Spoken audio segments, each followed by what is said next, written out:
One. Yes, hello. This is Tim Law with Playing It Forward Coaching and Self-Reliance You. I am elated to have a young man here who I've been a fan of for a long time.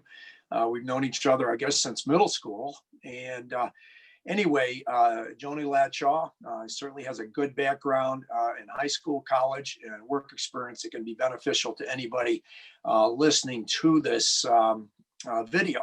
And anyway, he's got a phenomenal work ethic, great guy, super personality. So, Jonah, could you share your story as far as what you were doing and how you got there? Yeah, so like Mr. Law said, I'm Jonah Latshaw. I graduated from Northeastern High School in 2016, and then I went to Millersville University, where I graduated with a degree in interactive and graphic design. I just graduated in May of this year. While I was there, I didn't do much because I was a commuter. I stayed at home, but I was also working at times like 30 plus hours a week on top of school. So that's been a big factor in like getting me where I'm at now. Mhm. Okay.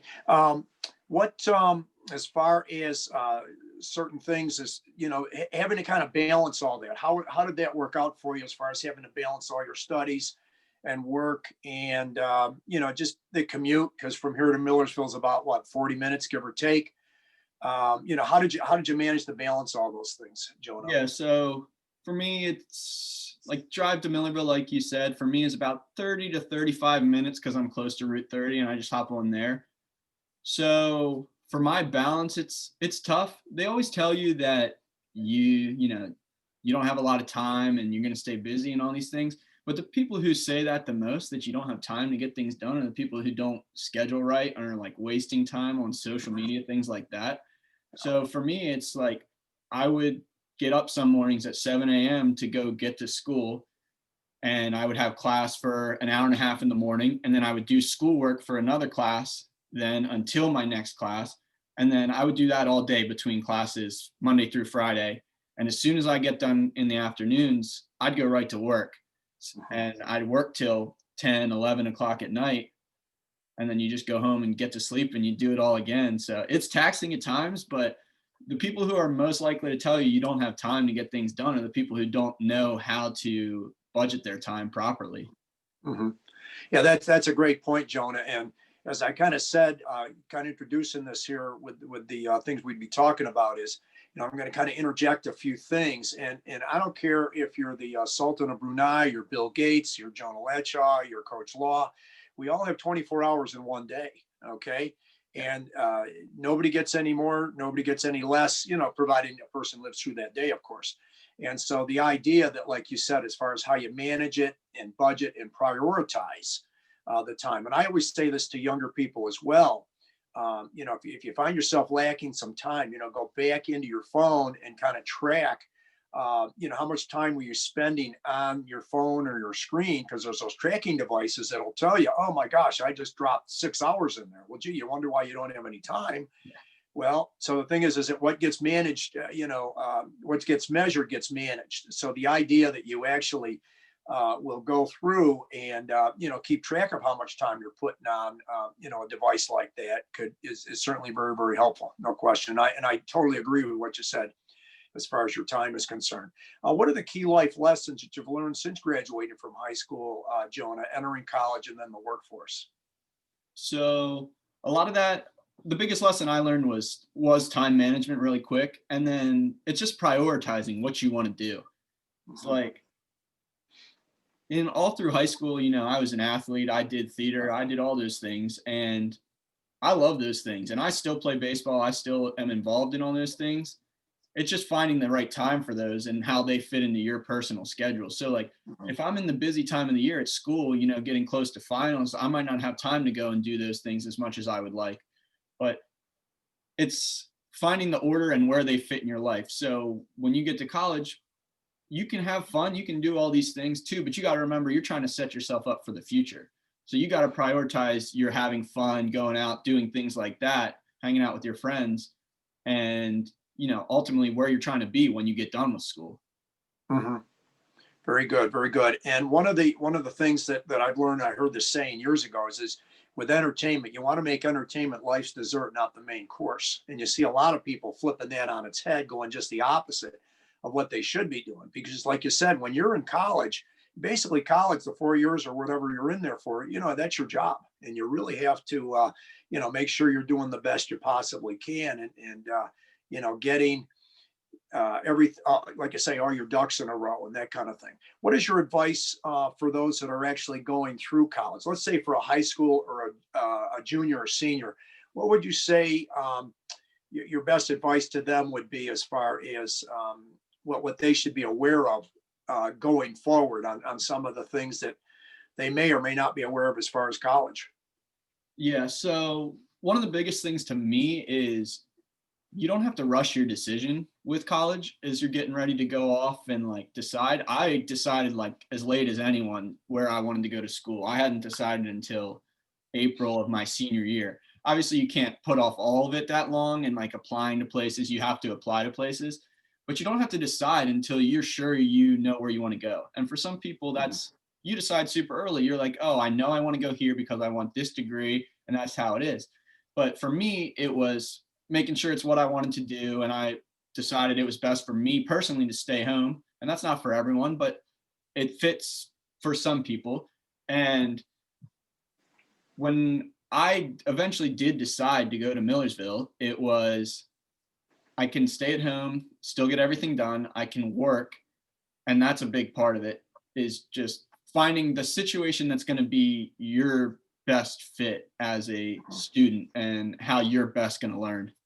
Yeah, very good. One of the questions it just came to me, Jonah, is with this idea of working your way through college and actually working. What's your feeling and what's your advice toward some of these young people coming up as far as college debt, because it can tack up pretty quick. Yeah, it does pile up. And that was a big part of my decision to stay home as well. It's nice to go to a big name school that you hear about your whole life and you think, oh, this is a big school, this is where you want to be. But financially, that might not make sense. That might not be the best for you when you can get a very similar degree from a school that you can do much cheaper. And some people, it's all them. They want to get away from home and like their environment at home isn't good for them or whatever it may be. And I completely support that decision to go out of state and do what you need to do. But for other people, it's like if you can do it and you can keep yourself motivated and just, like we said, budget your time, staying at home and working is a great way to avoid getting in that huge financial debt. Like we talked about, like if you're someone who feels like, oh, college isn't for me because I can't afford it. Well, find the situation that's right and you can still work and get things done so that you can have that opportunity to go to school. Right. No, great points. Great points. Any other ideas you'd like to share with teens or young adults, Jonah? Yeah, I've been thinking about this one, and for me, it's have as much fun as you can while you're a kid. Like there are so many memories that I like think back on and that I like genuinely miss that even once you get to college, sure you have different opportunities, but you're not going to get to do stuff like that again. Like being in the student section like I was, being as involved like that, having fun with your teammates, like, do as much as you can. That's your chance just to enjoy life without like the as big of risks and consequences, so to speak, as you get older. Like you can't get away with as much. Like I'm not saying to just be completely reckless while you're in school, but get involved in things outside of just the basic school extracurriculars. Like go and do things, like have fun, because those are things I wish I could keep doing even now. Like I think back on those times and I'm like, man, that's something that you just never get to relive. So have fun with it. Just get involved in things, go try it. If you don't like it, it happens, but you don't get Friday night student sections when you're 20 years old even. So it's like you just got to find, and if it's not for you, it's not for you, but find something that's just fun and an outlet for you, because even if it's, something that's a little more risky or things that might get you into a little bit of trouble here or there, the consequences are so much smaller. Like you're still a teen. Like teens make mistakes, and you can learn from it, and you're going to grow as a person, and that's one of the biggest things. So have fun while you can.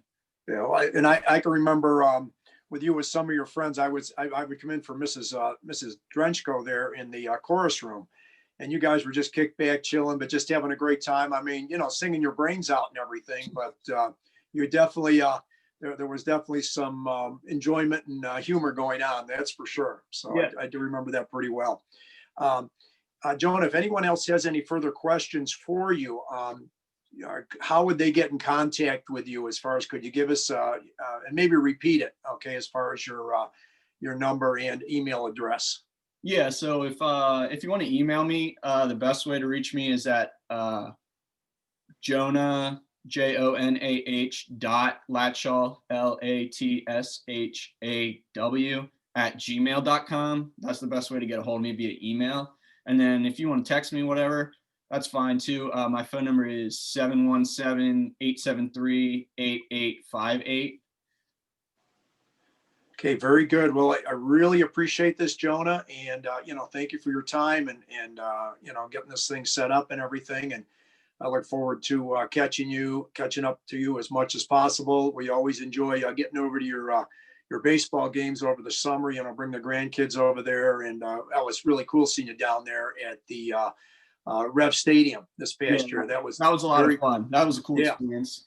Yeah. Not only was it fun, you guys put a pretty good whipping on that other team, so that's even more fun. Yeah. So it is fun to be involved in things like that too, even once you're done with your schooling and everything is super cool. So absolutely. Well, thank you, Jonah. I do appreciate your time and efforts and everything, and we'll stay in touch.